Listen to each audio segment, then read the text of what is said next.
Assalamualaikum warahmatullahi wabarakatuh. Perkenalkan, nama saya Bagas Adi Subroto, kelas B NPM 2010080. Di sini saya akan mempresentasikan UCP 600, mata kuliah Hukum Dagang dengan dosen pembimbing Ibu Dewi Rahmawati Gustini, Sarjana Hukum dan Magister Hukum.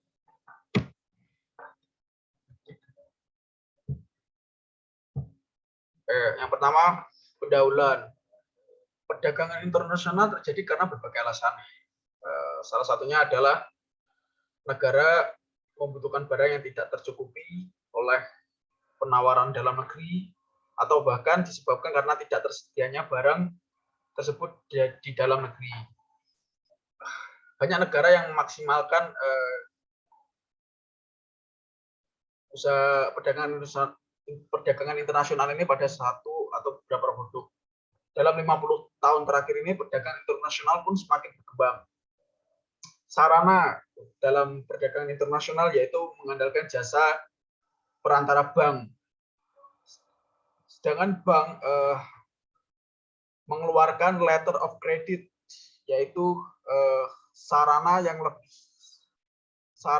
lebih efektif dan efisien yang disediakan. Ini merupakan suatu instrumen yang disediakan oleh perbankan internasional.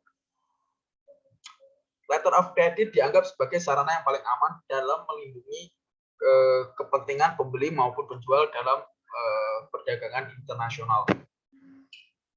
Bank sebagai perantara memberikan instrumen LC, letter of credit, untuk memenuhi kebutuhan importir dalam melakukan transaksi jual beli. Sedangkan UCP merupakan menjadi ketentuan yang mengikat semua pihak yang terlibat dalam letter of credit, kecuali letter of credit dengan tegas tidak mengacu kepada UCP 600. Termasuk bank syariah di sini, keterlibatan dalam perdagangan internasional juga perlu mematuhi aturan yang tertera di dalam UCP 600. Yang memang merupakan aturan konvensional. Kamar Dagang Internasional, yaitu International Chamber of Commerce (ICC), yang berkedudukan di Paris telah mengeluarkan aturan yang disebut Uniform Custom and Practice for Documentary Credit, di mana UCP DC ini telah terbit sebanyak 3 kali. Yang pertama revisi 300 pada tahun 1983, yang kedua revisi 500 terbit tahun 1993, dan yang terakhir adalah revisi tahun 2007, yaitu revisi 600 dan disebut dengan UCP 600. Yang kedua adalah pembahasan, dimulai dari kebiasaan internasional sebagai sumber hukum internasional. Menurut pasal 38 Piagam Mahkamah Internasional dijelaskan bahwa ada 4 yang menjadi sumber hukum. Yang pertama, perjanjian internasional. Yang kedua, prinsip hukum umum. Yang ketiga, keputusan pengadilan dan pendapat prasarjana terbuka di dunia. Yang keempat adalah kebiasaan internasional. Kebiasaan internasional ini meliputi 2 unsur, yaitu material dan unsur psikologis. Yang disebut dengan unsur material adalah terdapatnya suatu kebiasaan yang dilakukan berulang-ulang dan bersifat umum. Dan unsur psikologis adalah kebiasaan ini harus diterima sebagai hukum oleh masyarakat internasional. B. UCP 600 dalam perdagangan internasional. Aturan yang berlaku secara umum di dunia perdagangan internasional adalah UCP ini tersebut, atau United Custom and Practice for Documentary Credit. Organisasi bisnis yang berbasis di Paris, International Chamber of Commerce sebagai kamar dagang internasional dijadikan hukum yang baku. Adapun seperangkat ketentuan yang berlaku di dalam UCP ini, setiap dokumen hingga perluasan terhadap mana UCP yang berlaku, setiap stand B, bila teks kredit mengindikasikan secara tegas bahwa kredit tunduk pada UCP ini, UCP mengikat kepada semua pihak kecuali dengan tegas dimodifikasi atau tidak diberlakukan oleh kredit.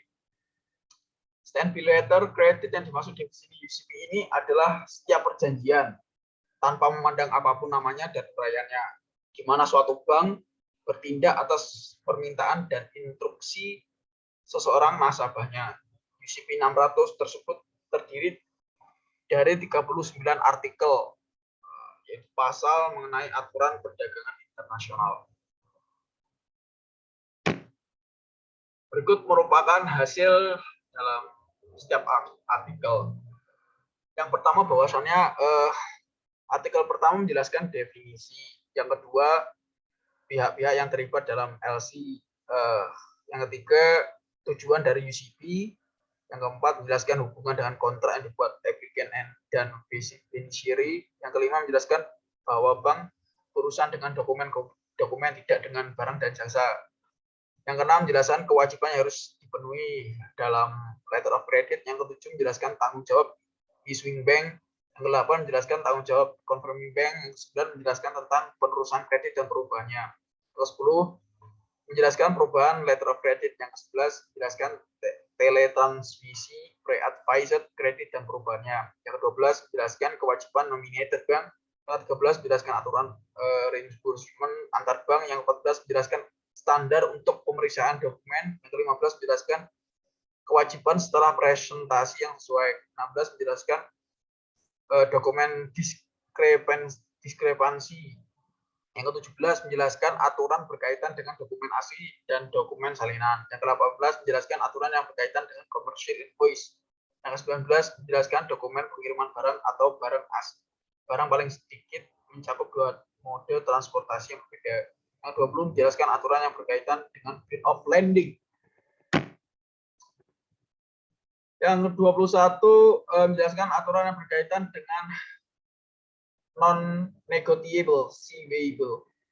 Yang 22, menjelaskan aturan berkaitan dengan counterparty bill of lading. Yang 23, menjelaskan tentang pengangkutan barang melalui transportasi udara. Yang ke-24, menjelaskan pengangkutan yang dikirim melalui darat. Yang ke-25, menjelaskan aturan mengenai jasa pengiriman. Yang ke-26, menjelaskan aturan mengenai klausul pengangkutan barang dan biaya tambahan atas pengangkutan barang. Yang ke-27, menjelaskan bagaimana dokumen pengiriman barang yang bersih. Yang ke-28, menjelaskan aturan yang berkaitan dengan dokumen asuransi pengiriman dan cakupannya. 29, menjelaskan aturan tentang perpanjangan jatuh tempo atau hari terakhir untuk presentasi. Yang artikel 30 menjelaskan tentang toleransi dalam nilai kredit, kuantitas, dan harga barang. 31 menjelaskan tentang dokumen pengiriman barang yang lebih dari satu. 32 menjelaskan aturan tentang pengiriman barang yang dilakukan secara bertahap. 33 menjelaskan aturan waktu presentasi pada bank. Artikel 34 menjelaskan pembebasan tanggung jawab kepada bank atas isi dokumen dan keabsahan dokumen. Artikel 35 menjelaskan pembebasan tanggung jawab bank dalam kesalahan penafsiran istilah-istilah teknis dalam dokumen barang. 36 menjelaskan kebebasan tanggung jawab bank dalam keadaan force majeure. 37 menjelaskan kebebasan tanggung jawab bank atas instruksinya kepada bank lain. 38 menjelaskan aturan tentang transferable credit atau letter of credit yang bisa diteruskan kepada second beneficiary atau beneficiary lain. 39 menjelaskan tentang pengalihan hasil pembayaran oleh beneficiary. C. UCP dengan ekonomi syariah. UCP memang dianggap peraturan yang paling lengkap di dalam perdagangan internasional. Namun sebagai seorang muslim, kita harus menelaah lagi dan diajukan penelitian yang mengetahui artikel-artikel apa saja yang sesuai dengan prinsip syariah dan bertentangan dengan prinsip syariah. Dalam sudut pandang ekonomi Islam, diambil bahwasanya Allah berfirman dalam surat Al-Baqarah ayat 208 yang artinya, hai orang-orang yang beriman, masuklah kamu ke dalam Islam keseluruhannya dan jangan kamu turut langkah-langkah syaitan. Sebenarnya syaitan itu musuh yang nyata bagimu.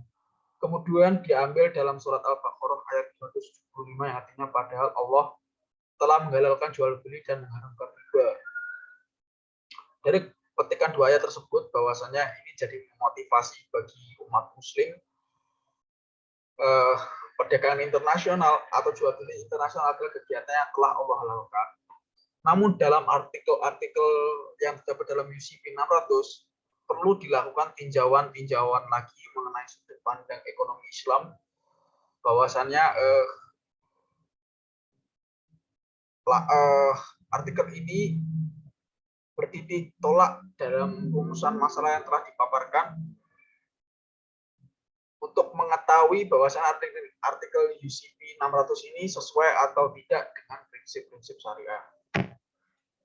Dari saya, Bagas Adi Subroto, mohon maaf jika ada kesalahan. Sekian dan terima kasih. Wassalamualaikum warahmatullahi wabarakatuh.